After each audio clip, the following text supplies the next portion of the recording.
Greetings, comrades. Okay, I'm here to give a brief wrap-up of the books that I read in January. I've once again been able to start reading, and you can see behind me now a new background.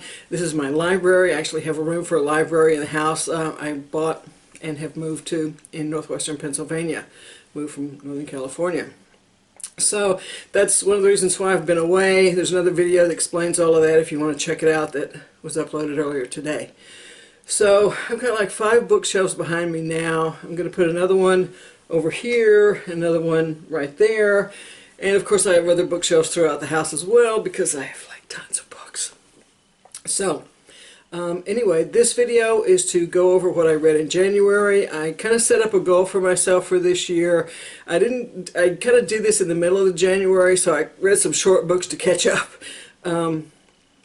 A lot of the books I'm going to be reading this year are going to be middle grade novels because they are what I have the most of in backlog books.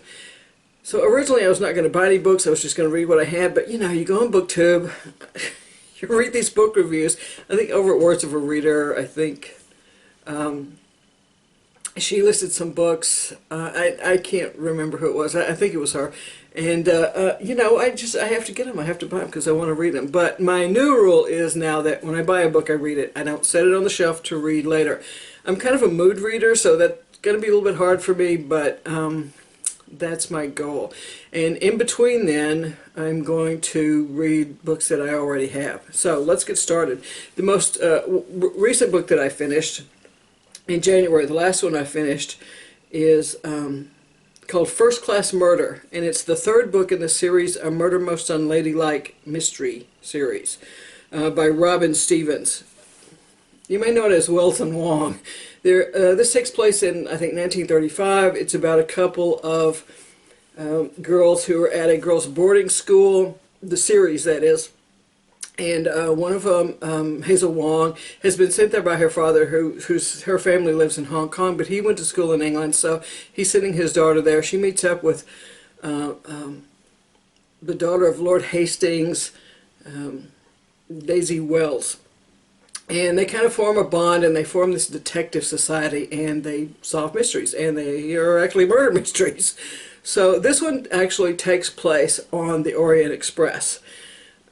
Which it's summer holidays, and Hazel Wong's father has come and wants to take her through Europe, you know, get her some culture and stuff, and she invites Daisy along with her. So this is the 3rd book in the series. I've really enjoyed every one of them. I think they're very well written. The mysteries, this one, I mean, you know, I'm 65, I've been reading murder mysteries for a long time, so this one wasn't really all that hard to kind of figure out who done it, but the others are pretty good, and for someone who's a middle grade reader, I think this would be really good as far as the mystery goes. The next book is called The Mystery of the Clockwork Sparrow by Katherine Woodfine, W-O-O-D-F-I-N-E. Another gorgeous cover here. I think this is one of the ones I saw recommended that I had to get. This one takes place early 20th century, I don't remember the year exactly, in a large department store in London, and it's about a girl. She's 14, and her father died recently. Her mother died a long time ago. Her father died and hadn't really made provisions for her, so she's kind of out on her own. So she manages to get a job at this new department store that's opening up, and it's like this fabulous place. It's like the hottest thing ever, okay, as far as department stores go, and a lot of other things too, I guess. And she meets some of the other people there. She gets along with some of the staff, none of the others. But there is a mystery going on here. Something's not quite right. The store gets robbed. She and some of her friends that she's met trying to figure out, you know, chaos ensues, and they have to figure out what's going on. So I do recommend this. I think the writing is very good, and it was a good book. So this next one is a Newbery Honor book called On My Honor. This was written many years ago. As you can see, this is a very small, it's more of a novella than anything else. But it's about a couple of boys, young, you know, middle grade age boys, and one of them dies, and as a result of a dare. And it's kind of like what happens and how the boy copes with that. and it's by Marion Dane Bauer, B-A-U-E-R, and it was a good book. This is a book by Avi, A-V-I, I'm sure if you read kids' books you know about him, called No More Magic, and this is about a young boy who has his bicycle stolen on Halloween, and he's convinced that a wizard, that a warlock, has stolen it because he saw someone dressed as a warlock, you know, at the Halloween parade, and it turns out he meets a young girl who's just moved there, and the warlock costume was hers and it had been stolen, and they have to try and figure all this out, and nobody believes that it's magic, and you don't know whether it is or it isn't. So anyway, it was kind of a romp, and it was a lot of fun. Nothing too serious. This next one is by Esme Carr, K-E-R-R, The Glass Bird Girl, and this is a series too that takes place in young girls' boarding school in England. This one takes place more modern because I know that in the school they talk about how they're not allowed to have cell phones and things like that there.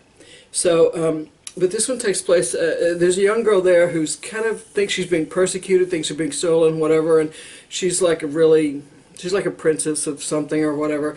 And this other young girl who, her parents died and she's kind of been fostered off on relatives, and, you know, everybody, you know, they don't care for her and the kids treat her badly.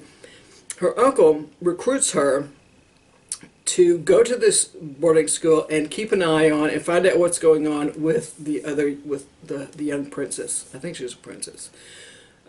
So, you know, there's all these kind of secret goings on and stuff that she has to figure out and all that kind of stuff. So that one's a bit of a romp also, and that one's good. And this one I think is a series as well. So, this one is called All Alone in the Universe by Lynn Ray Perkins. This is kind of, it's not really a come-of-age story, but it's about a young girl who's, she and her best friend, they don't have a falling out, but her best friend is really kind of blasé about their friendship, but the young girl isn't very into it, and she doesn't really realize that her friend is kind of, you know, love the one you're with kind of person. And another girl comes along, and they get to be good friends, and their friendship kind of ends, and how she has to deal with that, and it's actually very good. It's again, it's a very, you know, slender book, almost probably more of a novella than anything else. It's got less than 150 pages on it, but it was good. I haven't read anything else by this author, but I'll look her up. It was well done.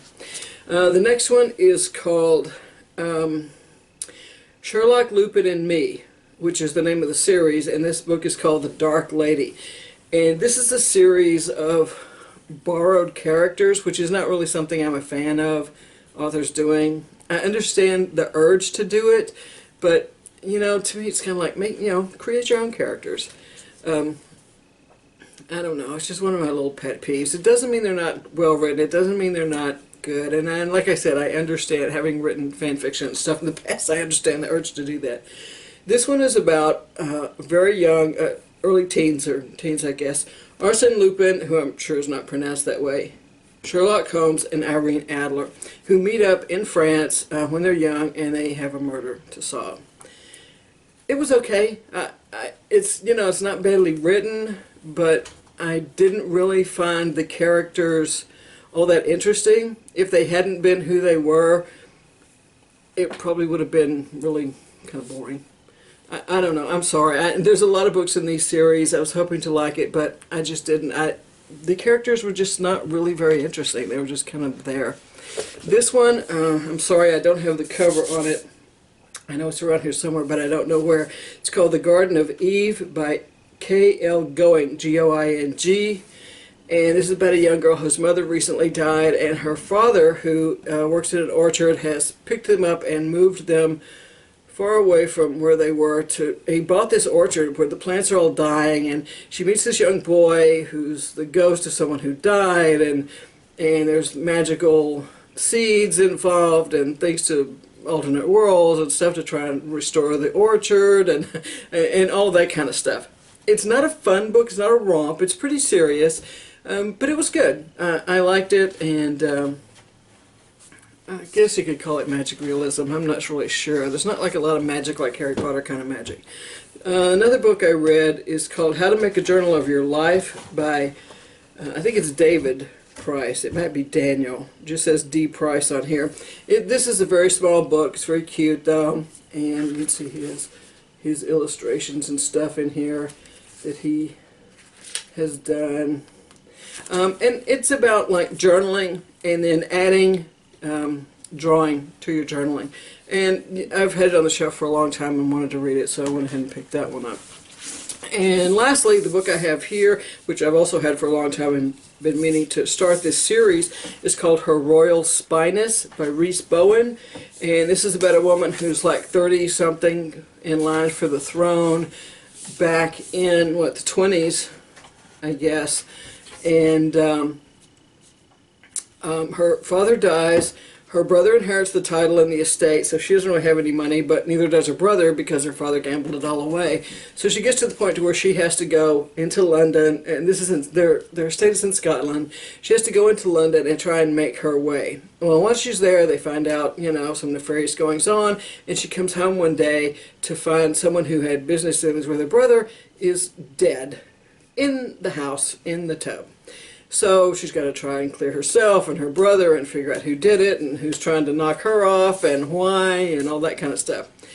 It was good. It was good, and I definitely will continue on with this series. I liked it. Okay.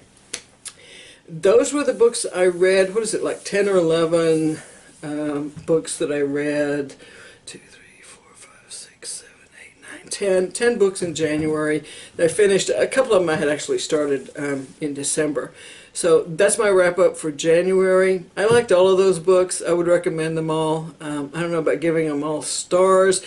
I think, you know, the Wilson Wong First Class Murder and Clockwork Sparrow were definitely my favorites. And Her Royal Spyness. I like mysteries, what can I say? So those would probably be the highest ones I'd recommend from this. Okay, so that's it for now. That's going to be my wrap up for January reads, and I'll try and get this edited and up, and I got a new software on my PC, so